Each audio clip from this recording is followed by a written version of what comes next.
This interview is a tribute to the great Julius Harris. We just got news that a special guest has arrived in the studio. He is the son of Julius Harris, otherwise known as Tee-Hee, from the James Bond film Live and Let Die. Ladies and gentlemen, please welcome Chris Harris.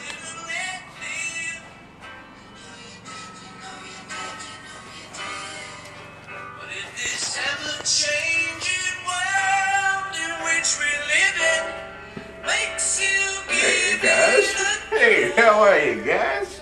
Hey, come on, give us a hug there. Give us a hug there. Why are you backing off? Come on, give us a hug. Yeah. Oh, yeah, thank you guys. It's been such an honor for me, for myself, and for my family to be a part of the Bond legacy.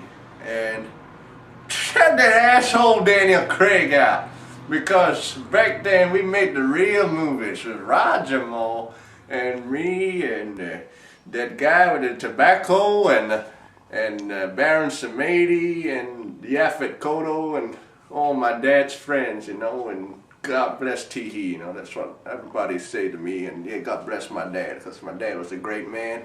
And put that thing on the side there, and what are you doing there? And he was a great man, and everybody loved him, and I love him too, and I miss him, you know. He's passed away many years now. But wherever I go, I see that everybody got respect for my daddy and for what he did in the film, in the Live and Let Die. And it's really, really warms my heart to see. So let's sit down and let's do this thing, man.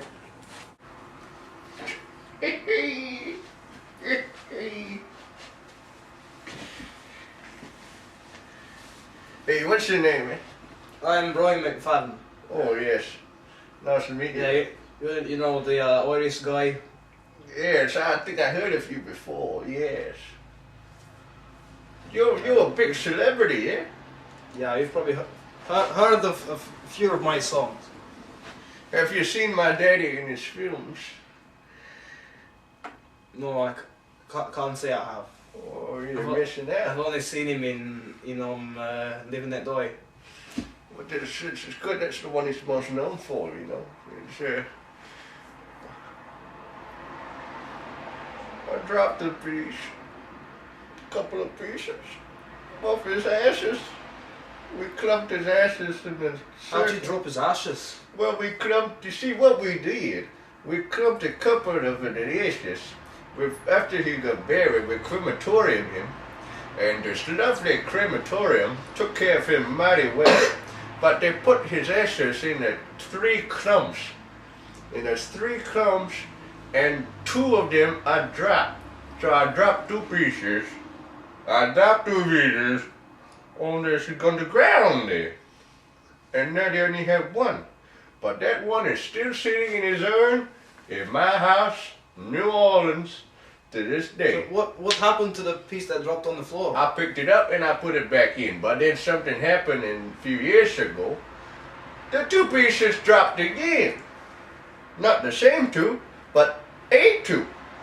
Because we're having some friends over for fried chicken steak and a bunch of coleslaw, great New Orleans Southern food, and jambalaya, and people were eating, and my cousin, Stinky Bill, he dropped the urn, and he dropped the pieces on the side there, you know, the dining table there, and he dropped it in the jambalaya. So, I felt sorry that Daddy would have not had a laugh at that. So I wasn't upset at all, because my daddy lived to joke. My daddy Julius, you know what I'm talking about? Loved to joke, loved to ha-ha. That's why they gave him the name Tee-Hee in the Bond. Because they said, hell, this black guy's a funny son of a gun. And I dropped the two pieces in the jambalaya, and my cousin stopped crying, Stinky Bill, and I gave him a hug. I said, that's what Dad would have wanted. He would have wanted his last remnants in a joke. So we all had to laugh about it. Threw the urn in the bin, because you can't have urn at the jambalaya. I mean the ashes. So the ashes at the jambalaya sauce all over it. And we threw it in the bin, but we still have one. And I still have it at home. So it worked out fine. Now, obviously, your dad became very famous from Live and Let Die. Yes. So you were still a young lad when the film was released. You were 14? Yes. Yeah. Did you were you very popular at home because of the film, or was it very hard to live in that environment because of that? I'll tell you a funny story, man, Brian. Funny you mentioned that, because when the film got released in 1973, and I was in junior high, and I went to the school, and every girl giving me the flowers, giving me the hug, they said, giving me fake arms, the mechanical arm, giving me plastic arms. Did you ever get to try that? No, I never got to try that, but I tell you what, my dad said those damn things were the hardest things to work, man. It didn't look very easy to use. A lot of people think it's cool, you know, you're a Bond villain and you get all these gadgets and that, but take it from me, it wasn't a fun day in the office with that hand, you know, grabbing the chicken, and you dropped a piece of the chicken on the side there, on the corner of the bear. And he got a lot of trouble from the guy Hamilton about it. Was it the guy Hamilton? And he didn't really like Julius dropping the chicken all the time, dropping the pieces on the side. So he didn't quite like. I thought that it was Tom Mankiewicz was directing the film. No, he was the writer. Tom Mankiewicz was the writer. Oh yeah. And the guy Hamilton, he met my dad in the, I think of the Hong Kong, in New York City, and that's when they signed the deal out of the concrete. And I think that's when they decided to do the film. All But right. it's the guy Hamilton, not the Mankiewicz. All right. I don't know what to say now. Don't we all?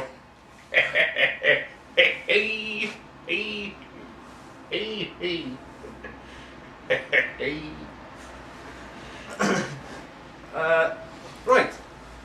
I think we should end it there. All right, yeah. I haven't that's got all right. anything to say. Oh, that's okay, man. We all forgetful sometimes. I remember my dad, he was chewing on his tobacco once at home. And he left. Yes. Did you ever go on the film set? No, I didn't have a chance to go. But my older brother, Cookie, he went on the set and he bloody met Yaphet Kotto. And the Yaphet Kotto, he was a big star back in the day. And well, we used to watch him at home. He came from across 110th Street. Exactly, and that's the show we used to watch, and these movies and all that. And also Roger Moore, we saw him in The Saint for all those years. So it was my brother was really a kid in the candy store. But you know, and my dad, back to the tobacco story, he's pretty forgetful. He dropped a piece. He dropped that piece of the tobacco on the side there on the cabinet, and then he went out and he forgot that he left the tobacco and stuck it all over my homework. And my homework a paper. So that wasn't a really pleasant day. Okay, so that's all we have time for. So thank you, Chris, for coming down. Hey, thank you, man. I really appreciate the love. We can go now. No, I'm happy here, man. All right. Now what we're gonna do? What we're gonna do now? I'm thinking that your cameraman's calling for something, man. I think it's asking you to I'll cut. have to turn off myself.